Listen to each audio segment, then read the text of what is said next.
Hi, I'm Parni Jaggi, and this is going to be a brief discussion on the poem The Relic, written by John Donne, the famous metaphysical poet. Now, when we talk about what is relic, we know it is a token, a gift which can be used as somebody's memory. We get nostalgic by using a relic, means nishani given by somebody.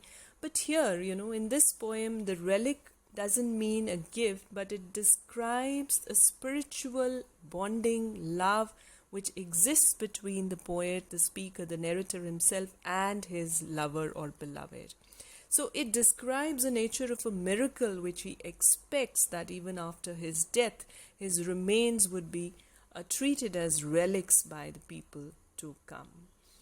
So, while we look at the text of the poem, he says, "When my grave is broke up again, some second guest to entertain, for graves have learned that women head to be to more than one a bed, and he that digs it spies a breastlet of bright hair about the bone.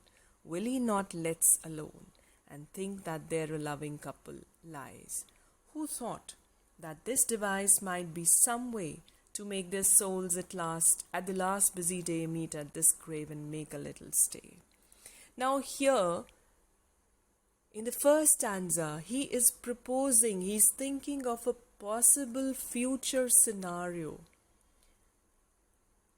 It is not that it is right now happening, but he thinks it might happen, that in the coming future, when my grave is dug up. So he is imagining a scene where after his death, his grave might be dug up for accommodating somebody else, because graves are usually dug up after several years to use that space again. So he says, maybe sometime in the future, when his body has decomposed, or for whatever reasons, the grave diggers actually are digging up that space. Maybe they're not expecting to find a body, but once, if they dig up, they will notice. Spies means they will find secretly a bracelet of bright hair about the bone of his wrist. So, unlike the rest of his body, this bright hair about his bone will not decompose, and it will still be found by the grave diggers who will dig the grave. Now, this is a testament, an evidence to the regard in which he holds his lover, that she has some kind of an otherworldly power, some miraculous power which actually transcends time. So their love transcends time. Even after a long span of time, when the grave will be dug, their union will still be there. There will be a bright hair, a bracelet of bright hair about the bone. So he says, will he not let us alone? And think that there is lying in this grave a loving couple. So he is very optimistic that they would die united, and they would be united even in the grave, so that when someday the grave would be dug up, they would find that union again. If this fall in a time or land where misdevotion doth command, then he that digs us up will bring us to the bishop and the king to make us relics.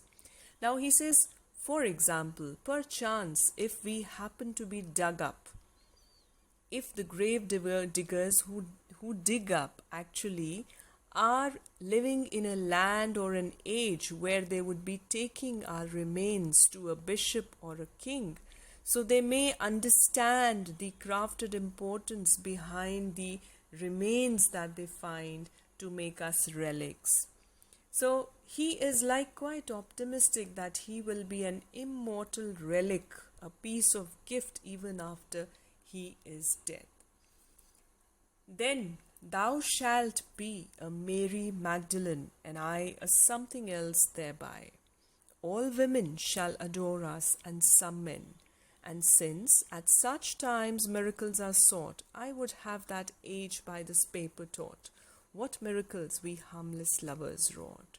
So he says, then it would be the time that people will look up to us as lovers like Mary Magdalene. Now, Mary Magdalene is actually a reference to Christ and a lady who was devoted to Christ but was actually a prostitute. And she was kind of related to Christ by the people that Christ was related to her.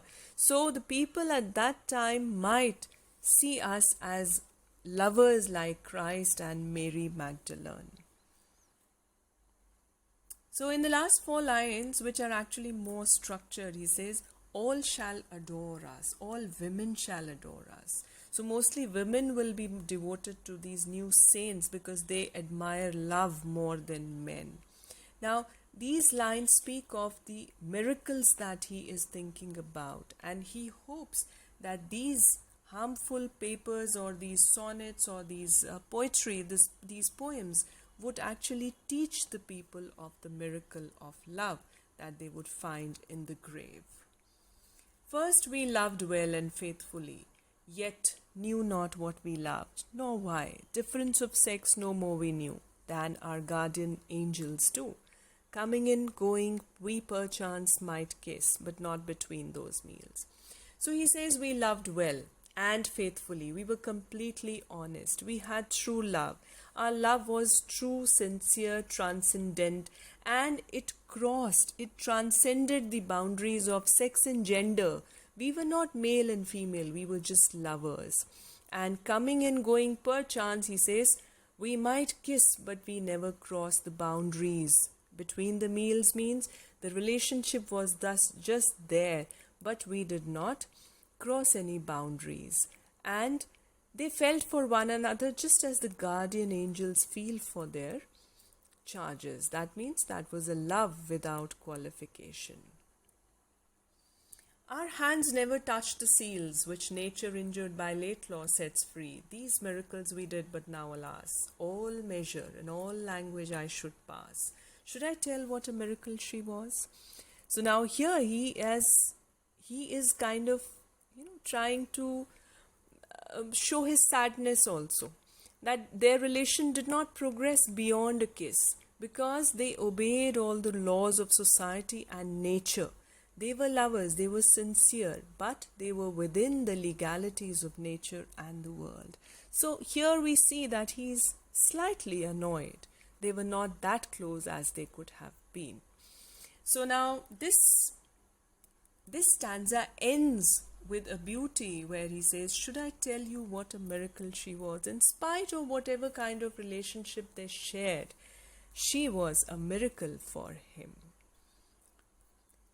So this was the poem that shows his optimism and his futuristic imagination in the case of love.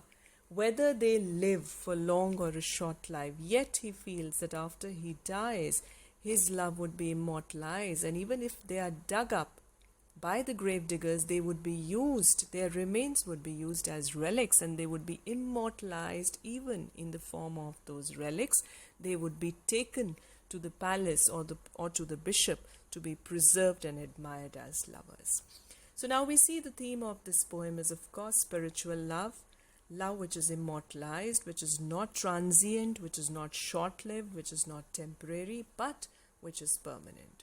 Then, of course, his beliefs in miracles, his optimistic approach. We notice 3 stanzas in the poem, and the devices are complex, intricate. We have brilliant imagery and characterization. For example, the bracelet, that's a beautiful imagery, the bracelet of hair around the wrist.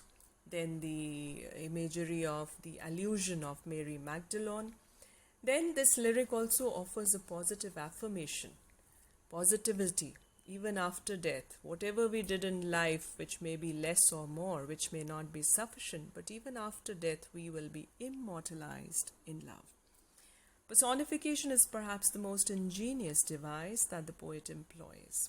Objects such as the grave are personified, but he goes beyond this normally strained meaning by making the bones represent the speaker's character and the wreath of hair represent the mistress.